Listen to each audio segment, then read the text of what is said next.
இன்று தமிழ்நாட்டில் எவ்வளவு மோசமாக ஒரு பொழுதுபோக்கென்ற காட்சியை எவ்வளவு கேவலமாக ஒரு கமர்ஷியலா ஒரு மார்க்கெட்டிங் கும்பல் தான் சொல்லணும். இவங்களெல்லாம் இந்த பிக் பாஸ் நடத்துகின்ற இந்த விஜய் சேதுபதி இந்த விஜய் டிவி எல்லாம் இவங்க ஒரு பெண்ணை ஆபாசமா காட்டி, தமிழ் பெண்ணை ஆபாசமா காட்டி இவங்க மார்க்கெட்டிங் செய்யணும்.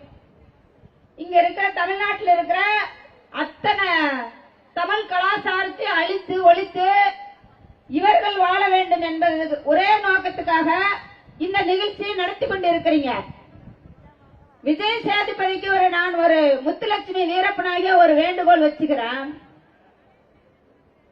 ஆனா இந்த மாதிரி பெண்களை ஒரு அறக்குறை நிறுவனத்தோட நீ காட்டுறனா, நீ ஒரு தமிழனாக இருந்துனே இந்த வேலை செய்வேன்னு தான் நான் கேட்கிறேன். நீ உண்மையான ஒரு பச்சை தமிழனாக இருந்தா இந்த மாதிரி ஒரு வியாபாரத்தை செஞ்சாடா நீ பொழப்பு பண்ணணும். ஏண்டா ஐயாக்கே நாய்கள ஆர்ப்பாட்டம் இது ஆர்ப்பாட்டம், ஆர்ப்பாட்டம் இது ஆர்ப்பாட்டம், கண்டன ஆர்ப்பாட்டம், கண்டன ஆர்ப்பாட்டம், ஆர்ப்பாட்டம் இது ஆர்ப்பாட்டம், ஆர்ப்பாட்டம் இது ஆர்ப்பாட்டம்.